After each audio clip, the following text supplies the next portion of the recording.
Iceberg hits ship, it sinks. Thank you very much. I always like to begin with something humorous. Here's today's. Read it, think about it. It's on the side screens. Don't look at me. Nice thing about this pointer, I found out, when they do this, it shows up on both screens. Isn't that cool? Yeah. Because it's not really a laser. All right, the beginning, 31st of March, 1909, they start to build this ship. This amazing ship at the time. It took them 26 months, of course. It was done in Belfast. And here is the dock in which it was built. It's still there. Some of you have seen it. Some of you have been to the Titanic Museum in Belfast. Some of you haven't. Some of you should. Fascinating, actually. And over on the right, you see part of the construction.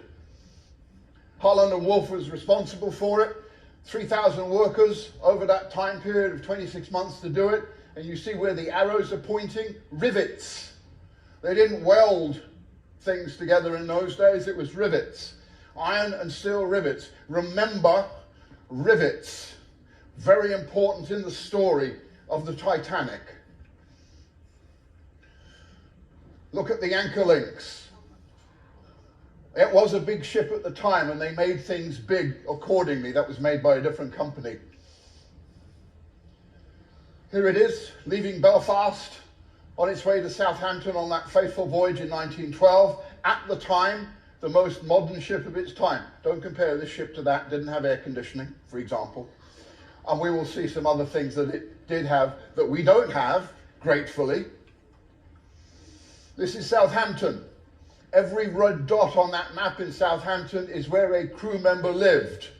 Most of the crew were from Southampton, over 3/4 of the total complement there. The yellow arrow points to a boutique hotel that I stayed in one year, which is also the site of where one of the crew members lived. But of course, not quite the same house, but you can see a distribution of them. Well, how big was it? This diagram shows you how big it is. The Titanic is the dark blue up here. There's a person, there's a car, there's a bus, there's an Airbus 380. And by comparison, there's the Queen Mary 2, which used to be the biggest passenger ship, but isn't anymore. Royal Caribbean's got some bigger ones. And the numbers are there to compare to this ship. And you can see this ship is bigger than the Titanic, substantially so. Here's a quote from a passenger, little girl, age 15. Yes, she survived. My word, it's a great big ship. And for the time, yes, it was the biggest ship indeed. But compare it to the Symphony of the Seas that's up on the screen. Kind of falls into obscurity compared to these big, big ships that we're creating now. This is the route. From Southampton, it went to Cherbourg, picks up some passengers, it went to Queenstown. Cove is the name of that town today. And then it set off on the Atlantic going to New York, but it didn't get there. That's the sinking point you see on the map. Just over 1,800 people boarded in Southampton. Some people were lucky, they got off in Cherbourg, but 281 unlucky people got on. Then another 123 unlucky people got on in Queenstown, and 8 of them disembarked. And one of those people that disembarked is critical to understanding what the Titanic was like, because we have photographs from him. I'm referring to Father Brown, and we have some wonderful photographs that Father Brown took of the Titanic. Some of them have since been colorized. These are some of the lucky ones who disembarked at Cove. And this is leaving Queenstown. This is the last picture that we have of the Titanic at sea, April 12th, 1912. Father Brown took this, of course, as he did the other one. So let's have a look around the Titanic, according to Father Brown, and some of the other photographs that we've had come down to us. These are the prices, and I updated them to 2019. Hasn't changed much for the last few years. And you can see that if you were rich, you could afford the first class suites. And you'll see how luxurious they are in a minute when I go through those. Of course, the third class passengers who are down in the bottom of the ship, They were traveling for much less. It looks like much less, but if you translate it to today's prices, that was a lot of money for them in those days too. Some of you have been here. This is where the passengers boarded the tender that took them out to the Titanic. The Titanic didn't come in and dock next to this. It was too big. It was a tender operation. So that's what they're waiting for, the 123. This building is now a museum that you go through and look at some stuff. You've been there, obviously, because you're shaking your head or you've got a disease. There's the tender that gets out to the Titanic, and they're boarding from that quay. They took them out to the Titanic, and now they're getting on the Titanic. Thank you, Father Brown. Also, the picture on the right from him too. The luggage. This is the first time. Yes, good morning, gentlemen. Thank you so much for coming. I know you had difficulty parking. Yes. They always ask me to make fun of them when they come in late. They do this deliberately just to be... I'll get on with it. Right, this is a first for passenger liners at the time. The crew loading passengers' luggage. Now, luggage in those days isn't like luggage today. You see some examples of it here on the left. Doesn't look too bad, but there's no wheels. But some of the luggage look like this. These are traveling wardrobes for the first class passengers. I mean, these people traveled in style, right? They needed to dress on every occasion in those days. RMS Titanic, Royal Mail Ship, if you wondered what RMS was. And these are the mail bags that were going over to America and didn't get there, of course. This is the staircase. I'm sure you've all seen the film. Have you all seen the film? Some of you haven't seen the film.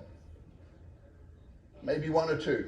Well, this is out of the film, and it's actually a very good reconstruction of what it looked like. But it was only for the first class passengers. They were the only ones that could use this. Looking at the top of the grand staircase on the top left, at the bottom we have the staircase leading to the third class. Well, it doesn't look so great in that black and white picture, but over on the right we see the third class staircase. It's carpeted. Now, you often understand that people traveling in third class were very poor by comparison. This is a luxury for them. In fact, all of the third class was a luxury for them. This is Father Brown's cabin, A37. At the time, they had just made a few single cabins. They hadn't signposted them, so he had trouble actually finding this cabin, but he did. And luckily for us, he and his camera got off in Cove, and we have his pictures, which you're looking at right now. This is one of the first class suites. I won't go through the text on these. That's your job. You read that. Just have a look at the pictures. I've got so much material that I'm going to go fairly quickly through these. Here's another suite. Running water in every cabin. Every cabin, even the third class, had running water. What a luxury for them. This is the promenade deck that belonged to Ismay's suite. Mr. Bruce Ismay, chairman and managing director of White Star. Maligned. There's a rumor that he dressed up as a woman to try and get off the ship.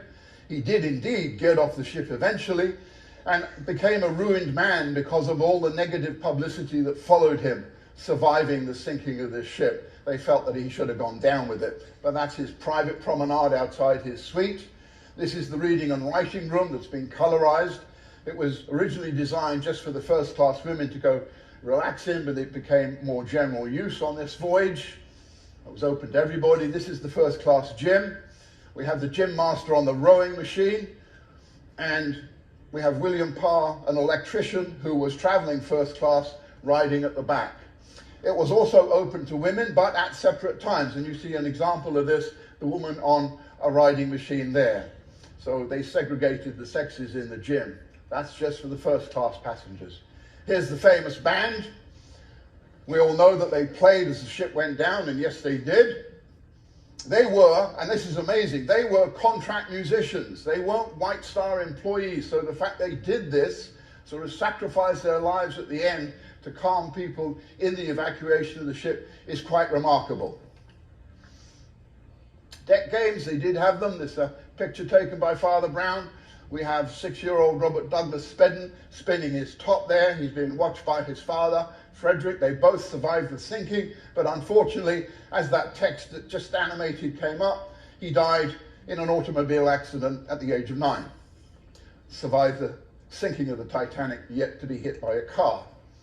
What a shame. This is the second-class cabin. Bunk beds, they've got their own private bathroom, and of course they've got running water. I said that for all the cabins. Some of these were luxurious enough that they would double as first-class cabins.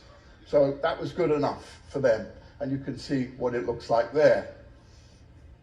This is the second-class lounge. And although it's in black and white, it was quite luxurious. The extra decorations were left off. They were just for the first-class passengers. The styling of this lounge was inspired by the Palace of Versailles in France. Here's third-class dining, trestle tables, basic food. You see the menu over on the left, or at least an example of the menu over on the left. What was luxurious about this for the third-class passengers is there was lots of food all the time. These are people that didn't necessarily eat every day. This is the third-class cabin. You see an example of a more congested cabin up there. There were 2, 4, 6, or even 10 berth cabins, 262 cabins in all, only 2 bathtubs for the 710 men and women, 1 for the women, 1 for the men. So a little bit more primitive. These cabins were all on the lower decks, which of course is a problem because the lower decks were the ones that flooded first when the ship started to go down. Yes, there were animals on the ship. This is a photograph of 3 of them. The Great Dane, indeed, couldn't get into a lifeboat. And so the owner of the Great Dane got out of the lifeboat to be with her dog. They were later found floating in the sea, joined together. There was a few dogs that did get off, the small ones, Pekingese and 2 Pomeranians, but as you can see from that, there were some other animals as well. Of course, they did not survive. This is the hero dog, Rigel. Rigel is a Newfoundlander who, with his thick fur, was able to survive the freezing waters, was able to bark and alert the Carpathia that they had missed a lifeboat, and was responsible for saving these people in the lifeboat that the Carpathia missed. I mean, that's what it says in that newspaper article in the New York Herald. Unfortunately, the media isn't always right. It's a myth. There was a hairdresser for both the first class and the second class. If you were third class, well, your hair grew long. This is the Café Parisien, first of its type on an ocean liner. Luxurious food there. You see part of the menu there on the left. And it was right next to the Atlantic Ocean, so you were looking at the waves and you were looking at the icebergs. Yes, looking at the icebergs as you went through. You'll see what I mean in a minute when I get to that. Tea time. Here's first class passengers having tea. A colorized photograph that we've got. Shopping. There was some shopping on board. Fortunately, the ladies selling the lace got on in cove and got off again. This was not an example of an onboard shop. This is somebody coming on to sell it. So that was just before it sailed. This is the promenade deck. This could be Captain Smith in there. We're not really sure. He's too far away. This is one of the other promenade decks looking the other way. There were several promenade decks on the Titanic. This is the swimming pool. This is the swimming pool that was available for the first class passengers only. It was heated salt water. And I will let you into a secret that many people don't know. That swimming pool is still full. Well done, you got that pretty quickly. He took a while. This is the Turkish bath. I wish I could find a colorized picture of this. Again, only for the first class passengers. Yeah, they had it good, didn't they? Absolutely. Now we get up onto the Titanic boat deck. We've got a couple of pictures up here on the boat deck. Of the 48 lifeboats that were planned to put on the Titanic, only 20 of them were ever installed because they got in the way of the view. And gosh, no, we didn't want to upset the first class passengers, did we, as they're walking around looking out at the ocean. So as a result, there was only room for half of the full complement on the ship, passengers and crew. This is the boiler room. This is not the Titanic boiler room, but it would have looked like this. These people are working 24/7, stoking these boilers. The voracious feeding of these boilers to keep the electricity running, to keep the hot water going, etc., etc. And the men working in here worked up to the bitter end. As water was coming in, they were still stoking the boilers, trying to keep things running for as long as possible. And they all died. These are the propellers of the Titanic, and there were 3 of them. They are the largest to ever have been built, still today. This was a big ship in those days. We have different systems today. Communications is not how you think it is. This is an example of a communications port, and basically it's a speaking tube. Your sound is going through tubes to wherever it's being picked up. No telephones as such. This is the radio room. It was called the Marconi room in those days. The Marconi company was responsible for providing this service to the ocean liners. People who worked in the Marconi room did not work for the ship. They were contract employees subject to their own rules and regulations. And this is part of the problem that the Titanic had. There were 2 people working in here, and this is, as I said, the only picture we've got of the Marconi room. Now, what happened? The collision. Let's go through those events.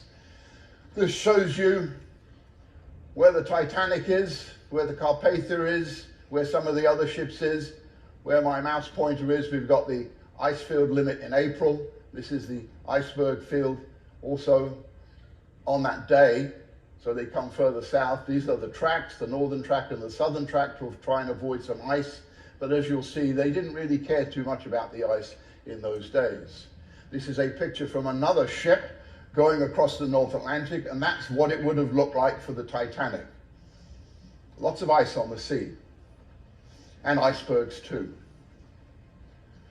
Here's some pictures of some icebergs from other places. Behind the one here, you get an idea of the height. It's almost reaching up to the top of the funnel, so they were big. And water temperature at that time was about -2 centigrade. You jump into that, the cold shock immediately, if you're not very fit, could give you cardiac arrest, and hypothermia would onset in 15 to 30 minutes. You don't survive in water at -2 degrees. This is the view, a simulated view of what they saw from the crow's nest. Can you see the iceberg? Well, they did. It's actually here. It's there, that little white thing. That's the iceberg. But it wasn't enough time. This is the timeline. 11:30, they're sailing fast at 20.5 knots. 11:40, Fred Fleet sees it, reports it. 12 o'clock, it's hit. Captain Smith is advised that the ship is going to sink. So they start sending out distress signals. We'll get to that one in a minute. Lifeboats are lowered, but of course you already know they don't have full room for all of the passengers and crew. 12:45, if the first lifeboat leaves, they've got empty seats on it. Can you imagine that? And in fact, a lot of the lifeboats had empty seats. 1:15, the ship tilts, goes down by the bow. At 1:30, some people start to jump off in panic, which is not a good idea. Some of them do get into the lifeboats. At 2:18, the ship breaks in 2. We'll talk more about the ship breaking in 2 as we go along. And finally, at 2:30, after the bow's already gone, the stern sinks. And that's the end of the Titanic. It's really quite quick. This is going back to the Marconi room. Ice warnings were being received from other ships that were on this route. They would talk to each other and send information. And this, of course, was passed up to the bridge. You've got to be alert for ice in the pathway. On the 14th, 6 warnings had been received before 11 p.m. And when the Californian tried to send more warnings to them, they were told to shut up, because the prime purpose of the Marconi room in those days was to deal with shore-to-ship messages from the first-class passengers to people on shore. That was their prime job. So they told the ships, warning them, please shut up. And the actual wording is, shut up, I'm busy, I'm working Cape Race. In other words, I'm sending passenger messages and receiving passenger messages. This is not radio communication as you understand it today. Finally, the distress signal is issued. It's CQD. In those days, SOS was a new procedure, and actually Bride suggested using the new SOS hadn't been used before, and they sent both out alternatively to whoever could hear it. They stayed at their posts until the water came up to their ankles. One of them's got severe frostbite in his ankles. That's Bride coming off with frostbitten feet. For having done that, Phillips didn't survive. This is what was sent out. And the translation over on the right if you don't know Morse code.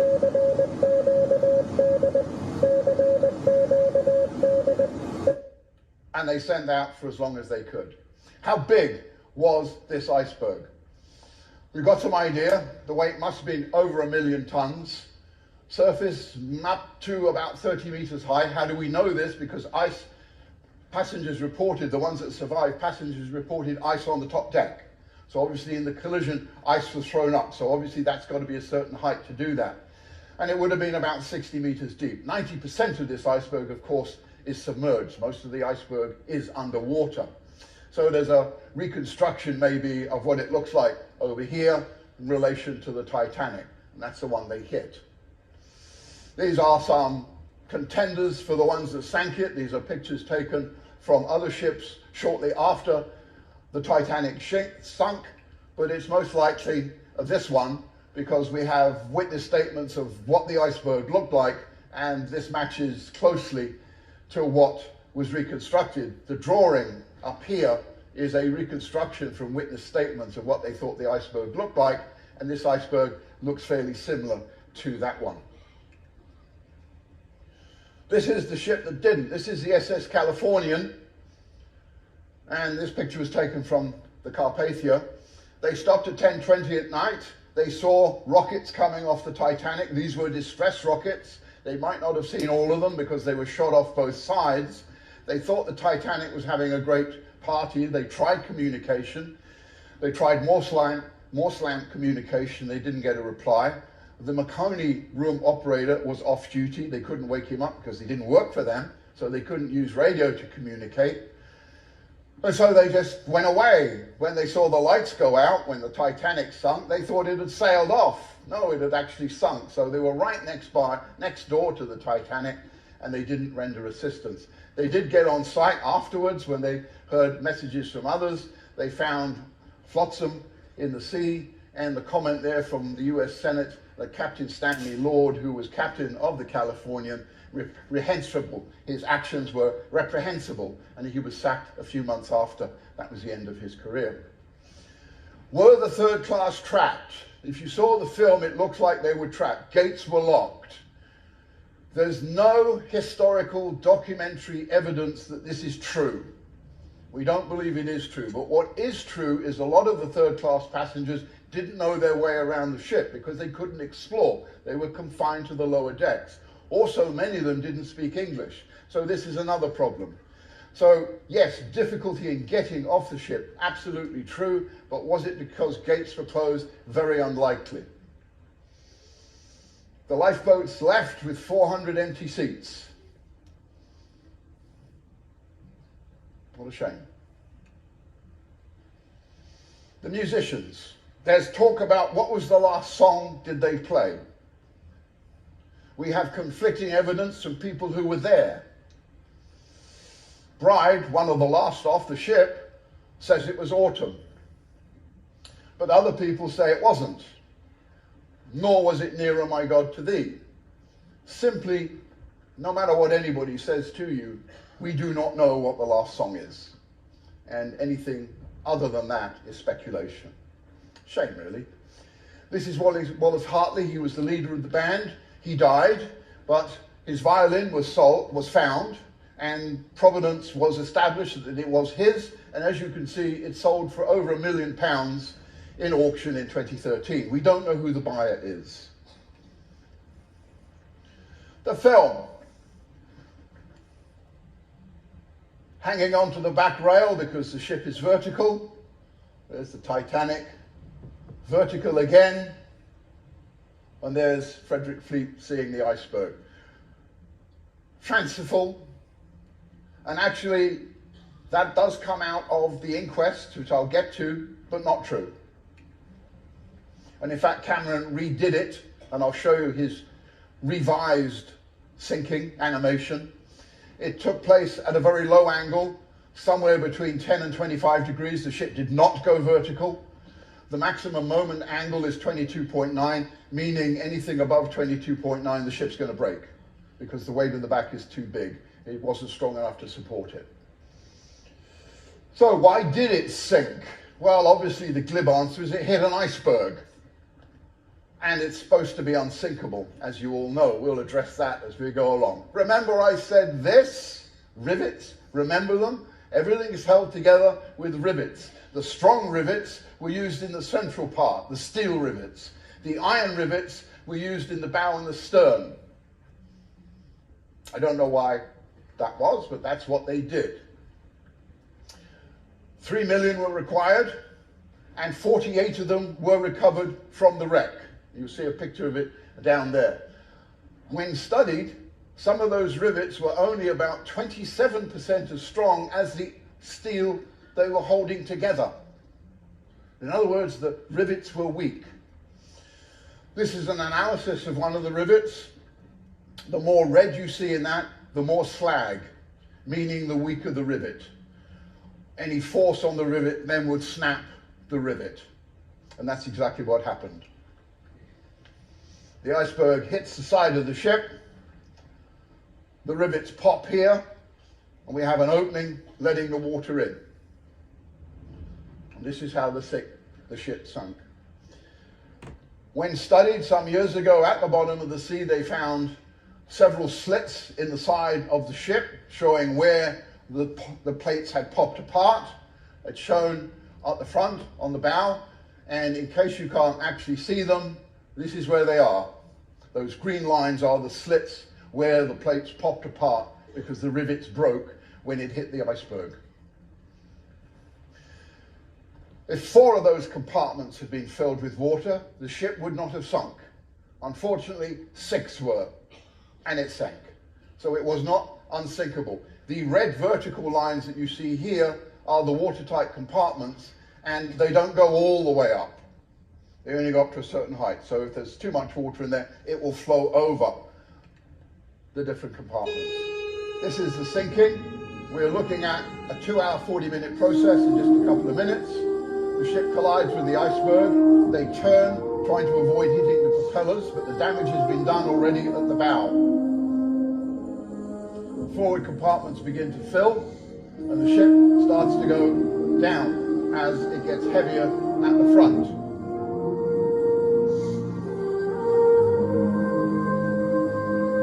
The ship then starts to list, i.e.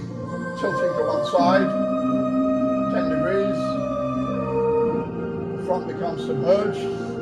They're still working in the boiler room, trying to keep these lights on, and finally they get flooded out, the boilers are extinguished, and you'll see the lights go out in a minute. The front funnel will fall off, and it falls down separately to the seabed. It begins to tilt. It fills, but it doesn't go vertical. It will snap. The bow goes down. The stern floats for a little bit longer. It will follow it, and that's heading down about 3.8 kilometers to the bottom of the Atlantic Ocean. There it goes. That's Cameron's redone work.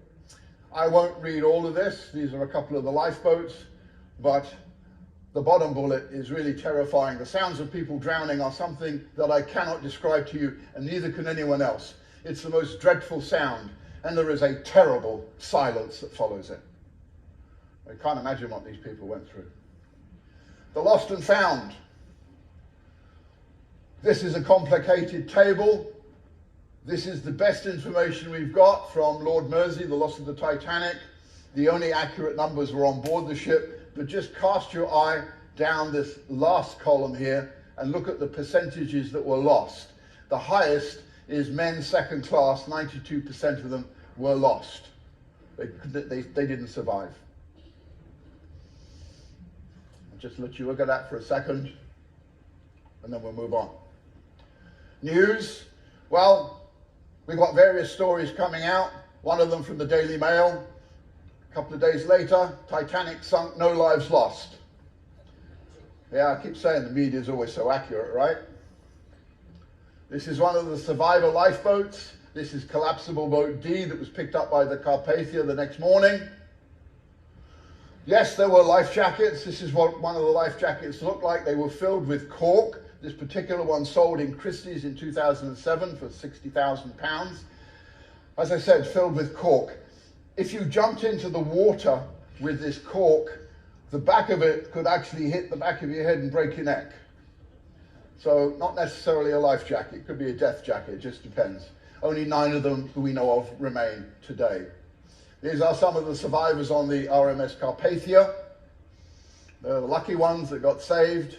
Here they are pulling a body out of the water. The Carpathia crew pulling a body out of the water.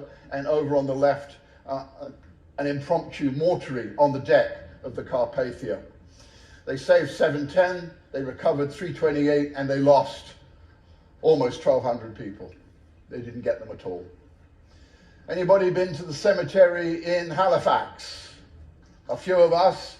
Did we see Jack Dawson's grave there? This is Jack Dawson's grave. No, it isn't. But there was a J. Dawson on the ship, and his first name wasn't Jack. It's a pure coincidence that the Dawson name was used in the film. Nothing at all is correct about that. And underneath you'll see where some of the people were buried, not all in the Halifax graveyard. It's in the shape of a boat. If you go and visit it, well worth doing it. And the picture over on the right is showing you one of the burials at sea. If the bodies were too badly damaged, they took them back out to sea and they put them in the sea. These are the lifeboats, the only thing that survived from them. They're here at Pier 59 in New York. Some of them were left at sea. All of these lifeboats has disappeared. Nothing remains of them. They've been pillaged. This is lifeboat 6. There is a Pomeranian on lifeboat 6. And in collapsible D, where that red arrow is, it could be that there's a dog in somebody's coat there, or it could be a photographic artifact, because as far as we know, the only dogs were on 3, 6, and 7. Lifeboat 6, we actually have the number of lifeboat 6. It's in a private collection. It was found in a great aunt's possession. And what's written on there underneath the 6 is actually incorrect. So I'm not going to read that either in the interest of time, but not everything written down is always correct. And in this case, this is another example of a myth that got promulgated in somebody's collection. The last lifeboat was found a month later. It's shown here where the X is. That's the last lifeboat was found. This is the crew, the recovery crew. And inside that, they found 2 firemen and Thomas Beattie in his dinner jacket. And at the bottom, they found a wedding band that was inscribed Edward to Gerda. But it didn't belong to any of the people that were found in that boat. This is Captain Smith. We don't really know what his last words were. The speculation is it was that, well, boys, do your best for the women and children and look out for yourselves. He went somewhere. Maybe he went down with the ship on the bridge. We simply do not know. His dog, shown over on the left picture, was not on board. The inquiries. There were 2, one in America and one in United Kingdom. And this is where the unthinkable term was discussed. It went into trade magazines. It was known as practically unthinkable, but of course when it got into the media, the practical was removed and it became unthinkable. And this is how the myth was promulgated. I've already mentioned to you that the first 4 compartments, if they filled, were okay, but 6 were, and they got flooded. This is the New York Times saying it was unthinkable, and the myth, of course, is born through popular media. The binoculars. Up in the crow's nest, the men looking out in front trying to spot obstacles were equipped with binoculars. They were supposed to use them. Unfortunately, the officer in charge got off the ship and he took the key to the binocular cabinet with him. So the men in the crow's nest couldn't use them.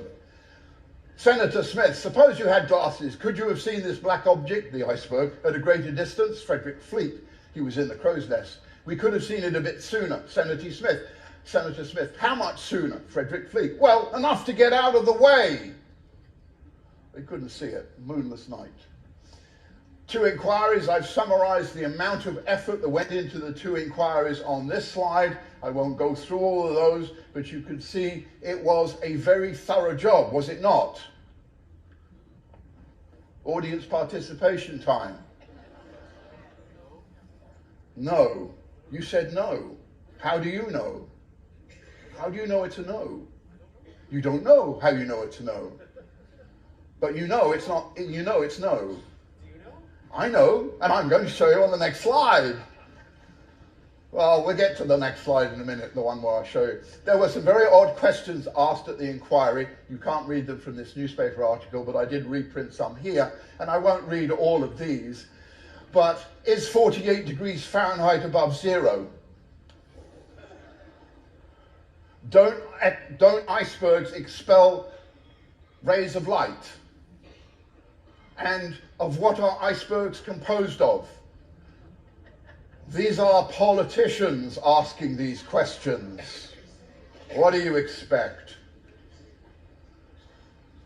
The findings from the USA report. The preponderance of evidence is to the effect that she assumed an almost end-on position and sank intact. The UK report also the same finding. I've shown you it's not. How did they make such a mistake? Cherry-picking data. In the USA, these numbers don't add up because some people testified in both inquiries. In the USA, 8 saw the ship break. 3 said it was intact, and 36 didn't know. UK, 5 saw the ship break, 3 said it was intact, and 40 didn't know. Combined, 13 saw the ship break, 4 said it was intact, and 65 didn't know. How did they get to the conclusion it stayed intact, went vertical, and went down? The evidence is right in front of them. Yes, cover up. Why? Because they didn't want to admit they built something that would break. And for years we thought the Titanic was sitting on the bottom of the sea in whole. But that's not true. If they'd gone a little bit further, they would have been on the continental shelf, but they didn't get there, so they ended up 3.8 kilometers under the surface of the ocean. A very nasty place to go. It was finally found in 1985 by a Ballard. He led that expedition. And prior to that, because we thought the ship was whole, there were some really crazy plans to bring it back up to the surface. I like the last one on this. Encase the ship in ice and let it float up to the surface, because ice floats. Okay, it's 3.8 kilometers below the surface. How are you going to get down there to freeze the water around the ship? I don't know who came up with this. And some of the others are really wacky, like use ping pong balls. Fill the ship with ping pong balls, it'll bounce up. Wow. This is the bow. It's not like that today. These are the engines, also not like that today. These pictures are about a decade old, the propellers. This is the stern. This is how the wreckage is actually distributed.